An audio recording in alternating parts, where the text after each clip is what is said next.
खबरें जो आपको सीधे जोड़ती हैं हमसे, जिनका आपकी जिंदगी पर होता है सीधा असर। खबरों की वही तस्वीर, बिना बदले बिना डरे, जज्बा सच का लिए, सच दिखाते हैं। यूजीसी ड्राफ्ट रेगुलेशन 2025 को लेकर विशाल छात्र संवाद कार्यक्रम हुआ जोधपुर।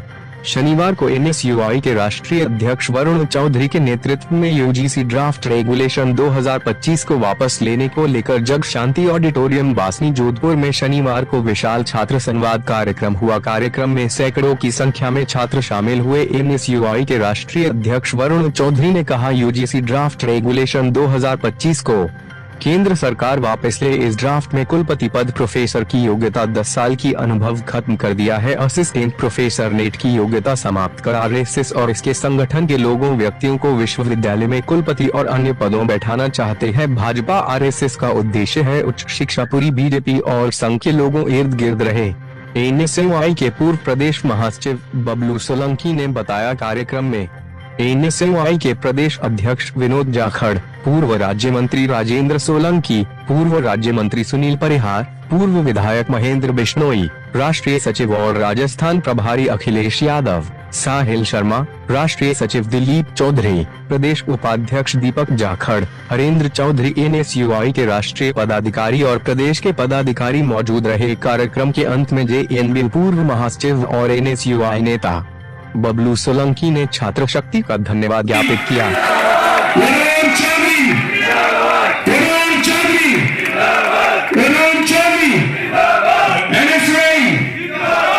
धन्यवाद, बहुत बहुत धन्यवाद बबलू। हमारी छात्र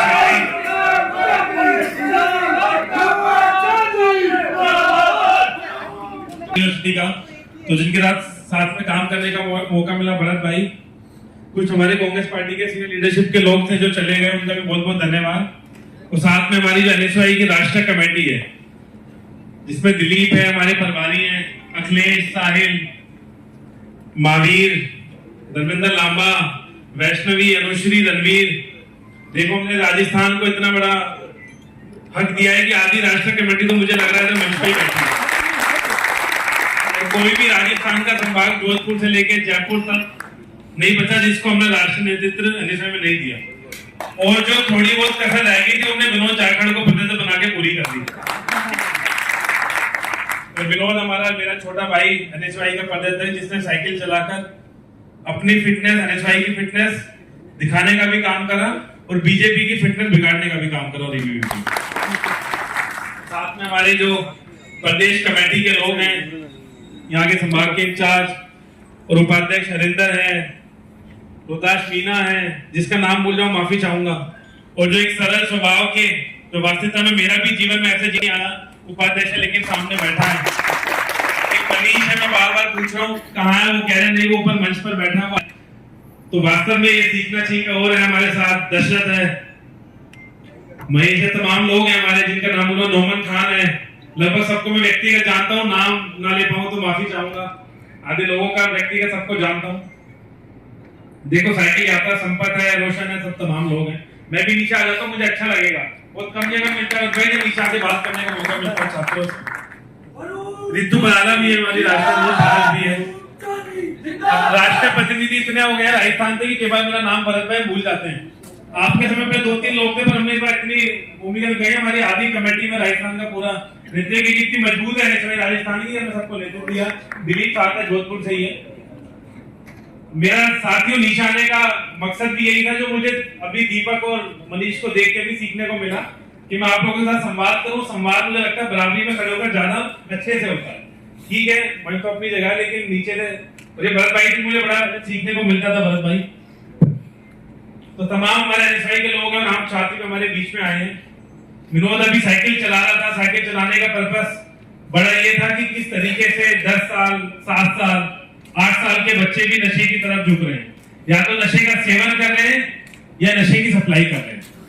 तो खाली राजस्थान की समस्या नहीं, पूरे देश में एक समस्या बन गई है। एक चीज मैं आपको और बताना चाहूंगा, पूरी दुनिया में सबसे युवा देश हमारा हिंदुस्तान देश है। मतलब लगभग 55-60% लोग हिंदुस्तान में वो हैं जिनकी उम्र 30 साल से कम है। तो पूरी दुनिया में सबसे ज्यादा युवा शक्ति हमारे देश में है।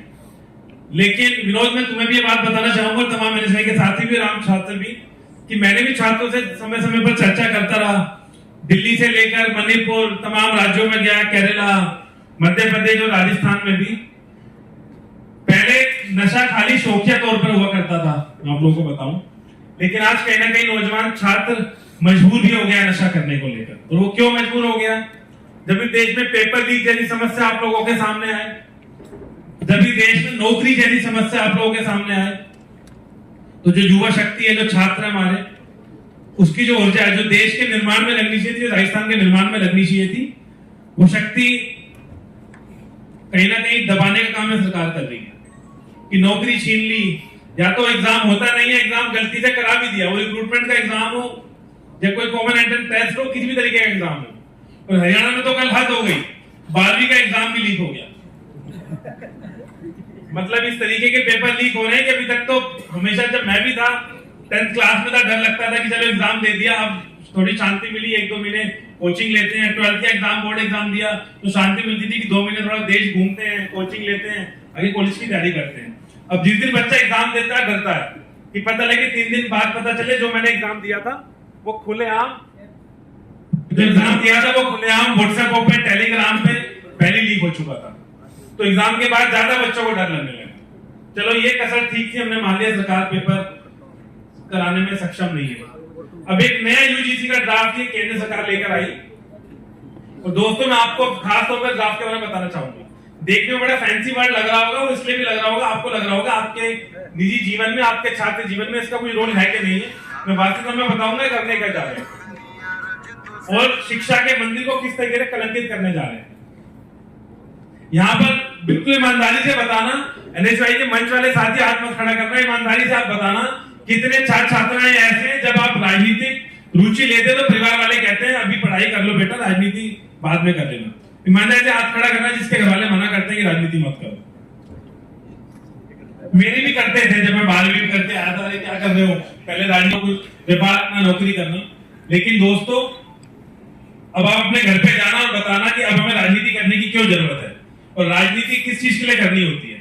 जब हमारे शिक्षा का मंदिर ये कलंकित करने केंद्र सरकार जा रही है ये यूजीसी का ड्राफ्ट लेकर। इस ड्राफ्ट में क्या है, तो आप सब लोग फिर बोलोगे कि पहले हम अपना कैंपस बचा लें, पहले अपनी यूनिवर्सिटी बचा लें दूषित होने से, उसके बाद हम जाके अच्छी शिक्षा ले पाएंगे, हमें अच्छी नौकरी मिल पाएगी। ये ऐसा ड्राफ्ट लेकर आ रहे हैं यूजीसी ड्राफ्ट जिसमें आपकी यूनिवर्सिटी का वाइस चांसलर लगने के लिए, प्रोफेसर लगने के लिए अब कोई एकेडमिकल बैकग्राउंड नहीं चाहिए। अभी तक ये होता था, भरत भाई आप भी प्रोफेसर हैं, कि 10-12 साल का एकेडमिकल एक्सपीरियंस चाहिए वीसी लगने के लिए, तमाम और नियम चाहिए, लेकिन सब ताक पर रखकर अब ये सरकार किसी को भी वाइस चांसलर लगा देगी। और ये क्यों ड्राफ्ट लेकर आए? खाली अपनी एक सोच है इनकी, जो सोच देश को दूषित कर रही है सालों से साल, सिर्फ उन लोगों को बनाने के लिए वाइस चांसलर ड्राफ्ट लेकर आए। अब होगा क्या, जो खुद एकेडमिकल बैकग्राउंड का वाइस चांसलर नहीं है, जिसका शिक्षा से दूर दूर तक लेना देना नहीं है, अगर वो आपका वाइस चांसलर बन जाएगा यूनिवर्सिटी का, तो क्या